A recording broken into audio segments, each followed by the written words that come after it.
At the risk of boring you, I'd like to relate a story from my childhood. I hope it amuses you somewhat, and it does have a political purpose, although that won't be evident until the end. I'll try and be brief. In 1967, on our farm that I grew up on, the banked barn burnt to the ground, struck by lightning, left a huge amount of stone rubble. So my three young friends and I, we decided it would be a grand idea. We'd take that rubble, tie it into the end of the peninsula, if you will, formed by the driveway and the parking area and the house and the loafing barn and stuff. We'd dam the upper field. It would flood. We could skate all winter. It would be great. At proposing the notion to my father at the dinner table, he said, "No, boy, don't flood the upper field. That'll go bad. You can mess around all you want in that lower field. It's just junk anyways." I tried to reason with him. The lower field wouldn't dam as well. There was more slope to it. It was a rough, hummocky field. The grass would be poking up. It wouldn't be the same. His summation was, "No, boy, don't mess around in the upper field. You can do whatever you want in the bottom." Well, my friends and I decided Dad just really didn't appreciate engineering and, gradient on the land. And, well, he just didn't follow the program. So we proceeded to dam it up. Yeah, we toiled like beavers for, I don't know, every night after school and every weekend for a couple of weeks. We built a dam 6 feet high. How no one caught on to this day, I don't know. It worked grand, exceeded our expectations. The entire upper field flooded. Still nobody questioned it. I guess winter came hard and fast that year, maybe. People would come from out of town, or out from town, I should say, and their families would skate. Oh, we could slap a buck, you could chase it forever. If it became snowed in, I plowed it with the tractor. Oh, it was great. Anyways, spring came, the spring's thaw.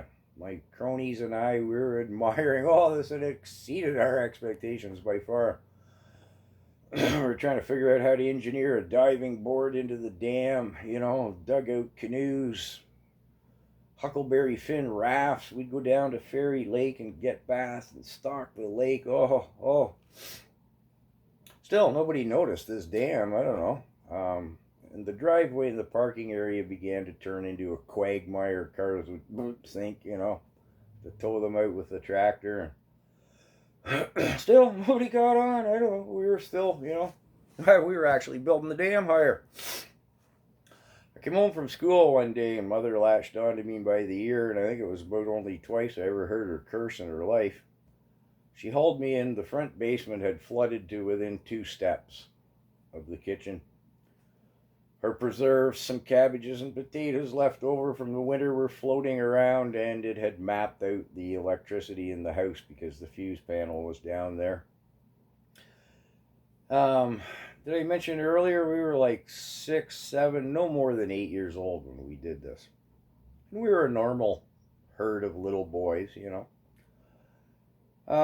Anyway, still didn't understand the implications. I asked if we could swim in there in the basement. It would be nice and cool, Well, it's a wonder the parents didn't send me off to the Russian front or flail me to death. But anyways, it continued to go bad.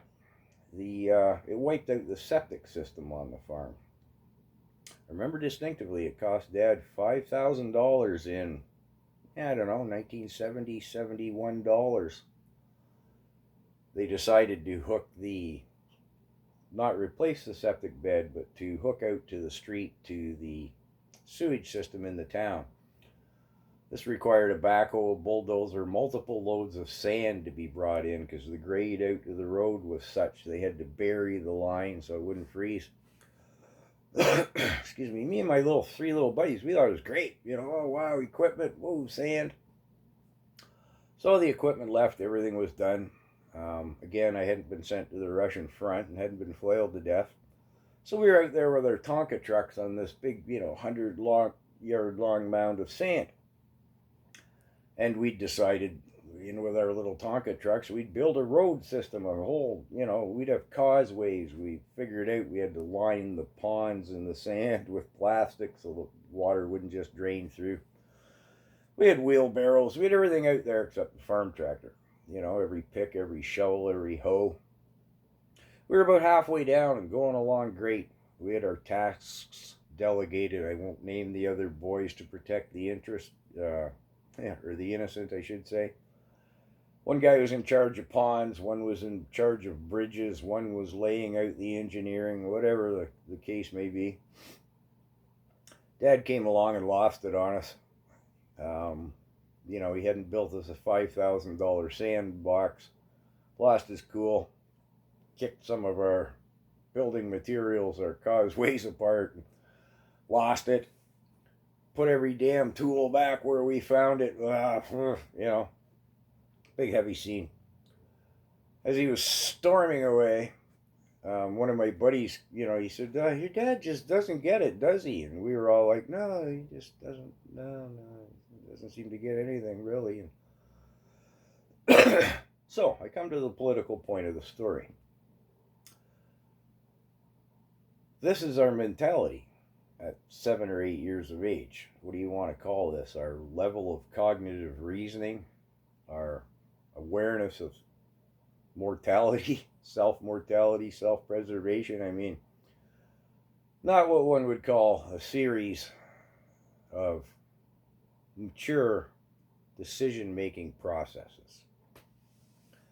So here now in our country at this point in time, our government says that children from 5 years of age to 12 can make an informed decision as regarding a certain health matter. Well, when I look back on my childhood, 12 years of age was pretty questionable whether I could make anything resembling a rational decision, yet alone at 5, or as demonstrated by my story, 7 or 8-year-old children. Does our government really have the peasant's best interests at heart? Oh, the populace's best interest at heart? I don't think so. You know, you can wonder what their motivation is, financially on through how much tinfoil you want to wrap around your hat, but it blows my mind that anyone would think a child at 5 years of age is capable of making an informed decision on anything. Madness. Complete madness.